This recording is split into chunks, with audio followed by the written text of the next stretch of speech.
چاہیے، اور اگر کہیں سے کوئی غلطی، کوئی تنگی، کوئی مصیبت، کوئی تکلیف آئے، دکھ آئے، ممکن حد تک اس میں برداشت کا مادہ پائے اور کوشش کرے، اللہ سے دعا کرے، اللہ رب العالمین اس کی رہنمائی کر دے، اور کوئی ایسا اس کا حل نکل آئے یا نکال دیا جائے یا اس کی کوشش کی جائے جو خیر اور برکت کے اوپر منتج ہو، جس کا نتیجہ اچھا ہو، جس کے اوپر اللہ تعالیٰ کا غضب بھی نہ ہو، اللہ کی ناراضی بھی نہ ہو۔ اس لیے کہ ان باتوں سے پھر اللہ رب العالمین اس سے پھر اس نے سزاؤں کا جو اعلان کیا ہے وہ اسی لیے کیا ہے تاکہ دنیا کے اندر امن کا نظام قائم ہو۔ ڈاکے کے حوالے سے قرآن پاک میں اللہ رب العالمین نے تذکرہ فرمایا، انما جزاء الذین یحاربون اللہ ورسولہ ویسعون فی الارض فسادا ان یقتلوا او یصلبوا او تقطع ایدیہم وارجلہم من خلاف او ينفوا من الارض ذلك لهم خزي في الدنيا ولهم في الاخرة عذاب عظيم۔ اللہ رب العالمین نے ارشاد فرمایا کہ ڈاکہ ڈالنے والوں کا جرم اتنا بڑا ہے کہ وہ دنیا کے اندر اللہ کی زمین پر فساد مچاتے ہیں، اور ان کی سزا اللہ نے یہ رکھی ہے کہ انہیں قتل کر دیا جائے، یا پھر ان کی سزا یہ ہے کہ انہیں سولی پہ لٹکا دیا جائے، یا پھر ان کی سزا یہ مقرر فرمائی کہ ان کے ہاتھ اور پاؤں، دایاں ہاتھ اور بائیں ٹانگ یا بایاں ہاتھ اور دائیں ٹانگ اس کو کاٹ دیا جائے، اور اللہ رب العالمین نے فرمایا یا پھر ان کو زمین سے دربدر کر دیا جائے۔ اور یہ سزائیں اللہ تعالیٰ فرماتے ہیں تاکہ ان کو دنیا کی زندگی میں ذلت ملے، اور پھر آخرت میں تو میں نے ان کے لیے دردناک عذاب بنایا ہی۔ حدیث میں آتا ہے رسول اللہ صلی اللہ علیہ وسلم کے پاس کچھ لوگ آئے، آ کے انہوں نے بتایا کہ ہم دین سیکھنے کے لیے آئے ہیں۔ گویا کہ وہ منافق تھے اور لبادہ اڑ دیا دین کا۔ کچھ مدت گزرنے کے بعد نبی علیہ السلام نے وہ بیمار ہو گئے، آپ صلی اللہ علیہ وسلم نے فرمایا وہاں باہر بیت المال کے ہمارے اونٹ ہیں، تم وہاں چلے جاؤ، اونٹوں کا دودھ پیا کرو، کھلی آب و ہوا میں رہو، اونٹوں کا پیشاب بھی شفا کے طور پر نبی علیہ السلام نے ان کو بتایا کہ اس کو ملا کے پیا کرو۔ تو یہ بطور علاج کے نبی علیہ السلام نے ان کو بتایا، صحیح حدیث میں اس کا تذکرہ ہے۔ تو وہ چلے گئے اور انہوں نے پیا، حدیث میں آتا ہے حتیٰ تصححوا، یہاں تک وہ صحت مند ہو گئے، ٹھیک ہو گئے۔ اتنے میں ان کے دلوں میں شیطان نے ایسا غلبہ ڈالا کہ انہوں نے وہاں کا جو چرواہا تھا اور بیت المال کا جو منشی تھا ان کو قتل کر دیا، اور بیت المال کے اونٹ لے کے ہانک کے نکل گئے۔ نبی اکرم صلی اللہ علیہ وسلم کو جب پتہ چلا تو آپ صلی اللہ علیہ وسلم نے صحابہ اکرام رضوان اللہ علیہم اجمعین کی ایک جماعت کو ان کے پیچھے بھیجا۔ وہ جماعت ماشاءاللہ اتنے تیز تھے کہ وہ انہوں نے جا کے ان کو پکڑ لیا اور پکڑ کے لے آئے اونٹوں سمیت، اور پھر نبی علیہ السلام نے ان کو سزا دی، یہ والی سزا جو قرآن پاک میں اللہ تعالیٰ نے بیان فرمائی ہے، حتیٰ کہ گرم سرمچوں کر کے ان کی آنکھوں میں پھیرے گئے، اور ان کی ٹانگیں اور ان کے ہاتھ پاؤں کاٹ دیے گئے، اور ان کو تپتی زمین کے اوپر مرنے کے لیے چھوڑ دیا کہ تمہارے ساتھ اس قدر مہربانی، محبت، پیار اور سلوک، اور اس کے بعد تم نے بیت المال کے اونٹوں کے ساتھ یہ حال کی۔ تو میں اب یہ کہہ رہا تھا کہ یہ سزائیں اللہ تعالیٰ نے قرآن مجید میں ہمیں بتانے کے لیے ہی قرآن مجید میں ان کا نزول فرمایا ہے کہ دین اسلام کی سرپرستی ہمیں معلوم ہو کہ کس طرح سے کرنی ہے، ہمیں علم بھی ہو کہ کون سے مسئلے کی کون سی سزا ہے اور کس جرم کی کیا عقاب ہے، ہمیں ان باتوں کا پتہ ہونا چاہیے۔ یہ کتاب اللہ اور سنت رسول اللہ صلی اللہ علیہ وسلم نے بتا کے ہمارے تک اس علم کو پہنچایا گیا ہے تاکہ لوگ دنیا کی اس زندگی کو امن کے ساتھ گزاریں، اس لیے کہ اسلام امن کا پیغام دیتا ہے، آزادی کا پیغام دیتا ہے، اور اپنے معاملات اور مسائل کو وہ بندوق کی نوک پر حل نہیں کرتا بلکہ انہیں حل کرتا ہے محبت سے، پیار سے، بیٹھ کے گفتگو کر کے۔ یہ چیزیں اللہ اور اس کے رسول صلی اللہ علیہ وسلم نے ہماری رہنمائی فرمائی۔ اللہ تعالیٰ سے دعا ہے اللہ تعالیٰ ہمیں اپنے دین کی پوری سمجھ عطا فرمائے اور اپنے معاملات کو اس طرح سے حل کرنے کی ہمت اور توفیق دے جس طرح سے اللہ اور اس کے رسول صلی اللہ علیہ وسلم کا پیغام اور فرمان ہے۔ اقول قولی ھذا واستغفر اللہ لی ولکم ولسائر المسلمین۔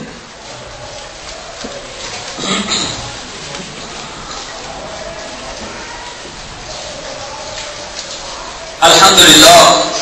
نحمده ونستعینه ونستغفره ونؤمن به ونتوکل علیہ ونعوذ باللہ من شرور انفسنا وسیئات اعمالنا من یهده اللہ فلا مضل له ومن یضلل فلا هادی له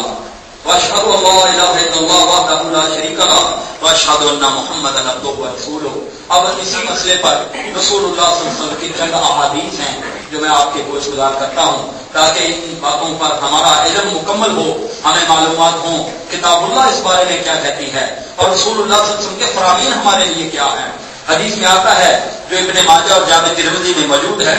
آپ صلی اللہ علیہ وسلم نے ارشاد فرمایا لزوال الدنیا احوان علی اللہ من قتل مومن بغیر حق، کہ اللہ رب العالمین کے ایک مومن بندے کو نہ حق قتل کر دینا، اس کے مقابلے میں اگر اللہ رب العالمین پوری دنیا کے اندر زوال پیدا کر دے تو اللہ کے لیے یہ کوئی بڑی بات نہیں ہے، بلکہ اللہ کے ہاں یہ بڑی بات ہے کہ کسی مومن کو نہ حق کیوں قتل کر دیا. رسول اللہ صلی اللہ علیہ وسلم نے ارشاد فرمایا لو ان اهل السماء والارض اشتركوا في دم مؤمن لاكبهم الله في النار. یہ حدیث جامع ترمذی میں موجود ہے. رسول اللہ صلی اللہ علیہ وسلم نے ارشاد فرمایا اگر کسی ایک مومن بندے کے قتل میں ایک شہر کے بندے تو کیا پوری دنیا کے لوگ اس کے قتل میں شریک ہو جائیں تو رسول اللہ صلی اللہ علیہ وسلم نے ارشاد فرمایا اللہ کے لیے یہ کوئی بڑی بات نہیں ہے کہ اللہ پوری دنیا کے لوگوں کو ایک قتل کے مقابلے میں دوزخ کی آگ کے اندر ڈال دے. اس لیے انسان کو ایسی کیفیت سے بچنا چاہیے. رسول اللہ صلی اللہ علیہ وسلم نے ارشاد فرمایا اول ما یقضی بین الناس یوم القیامہ فی الدماء، جب حقوق کے معاملے آئیں گے تو سب سے پہلے اللہ رب العالمین خونوں کا حساب دلائے گا لوگوں کو اور فرمایا کہ قاتل آئے گا روز قیامت کو اور اس نے اپنا سر اپنے ہاتھ میں پکڑا ہوگا اور اللہ کے سامنے کھڑا ہو کے کہے گا رب اس الحاظ لما قتلنی، یا اللہ اپنے بندے سے پوچھ اس نے مجھے کیوں قتل کیا تھا. یہ رسول اللہ صلی اللہ علیہ وسلم کا فرمان ہے اور یہ سنن ابن ماجہ کے اندر موجود ہے. رسول اللہ صلی اللہ علیہ وسلم نے فرمایا من لقی اللہ لا یشرک بہ شیئا لم ینتد بدم حرام دخل الجنہ. فرمایا وہ آدمی جس نے کوئی قتل نہیں کیا اور اس نے شرک بھی نہیں کیا، رسول اللہ صلی اللہ علیہ وسلم نے فرمایا یہ بندہ جنت میں داخل ہوگا. اور آپ صلی اللہ علیہ وسلم کا یہ فرمان ان دماءکم و اموالکم حرام علیکم کحرمت یومکم ھذا فی شہرکم ھذا فی بلدکم ھذا. صحیح مسلم میں رسول اللہ صلی اللہ علیہ وسلم کا یہ خطبہ حجۃ الوداع روایت ہوا ہے. آپ صلی اللہ علیہ وسلم نے اس مقام پہ یہ بات ارشاد فرمائی کہ لوگوں تمہارے خون، تمہارا مال اور اسی طرح تمہاری یہ عزتیں یہ تم پر حرام ہیں. جس طرح سے اللہ نے آج کا یہ قربانی کا یہ عرفہ کا دن حرمت والا بنایا ہے، یہ مکہ شہر حرمت والا بنایا ہے، اللہ رب العالمین نے اسی طرح تمہارے مال، تمہاری جانیں، تمہارے خون، ان کو اللہ نے احترام بخشا. تو یہ اللہ اور اس کے رسول صلی اللہ علیہ وسلم کے اس معاملے میں فرامین تھے. ناصر جانا کہ آپ احباب کے گوش گزار کیے جائیں تاکہ اللہ تعالیٰ اس معاملے میں اس پہلو سے بھی ہمارے علم کے اندر برکت عطا فرمائے. جب علم ہوگا تو پھر جہالت پلٹے گی اور انشاءاللہ دنیا کے اندر اسلام کا وہ سنہری پیغام اور وہ امن اور آشتی والا پیغام انشاءاللہ فروغ پائے گا جس کا جو مقصد ہے اسلام کا، جو وجہ ہے اسلام کے آنے کی، اس لیے کہ دین اسلام امن والا اور آشتی والا اور محبت والا دین ہے اور یہ محبت کا پیغام بھی لے کے آیا ہے. اللہ ہمیں اپنے دین کو اچھی طرح سمجھنے کی اور پھر اس کے اوپر کاربند رہنے کی ہمت اور توفیق عطا فرمائے. اقول قولی ھذا واستغفر اللہ لی ولکم ولسائر المسلمین. یہ ہمارے پاس ایک ساتھی تشریف لائے ہیں، مجھے ان کی بابت تعارف ہوا ہے کہ یہ کوٹرادہ کشن کی طرف اگر جائے آدمی رائے سے تو آگے چل کے ایک جگہ آتی ہے جس کا نام ہے پریم نگر، کنیے کی اس کو اسٹاپ کو کہتے ہیں. وہاں پہ کوئی مسجد موجود نہیں ہے اہل توحید کی. تو چند ساتھی وہاں پہ اللہ تعالیٰ نے اپنی رحمت سے پیدا کیے ہیں. اب وہ تب و دو میں ہیں کہ ہمیں وہاں جگہ مل جائے. کسی ساتھی نے جو وہاں کا کسان ہے 7 مرلے جگہ دی ہے لیکن وہ زرعی علاقے میں ہے،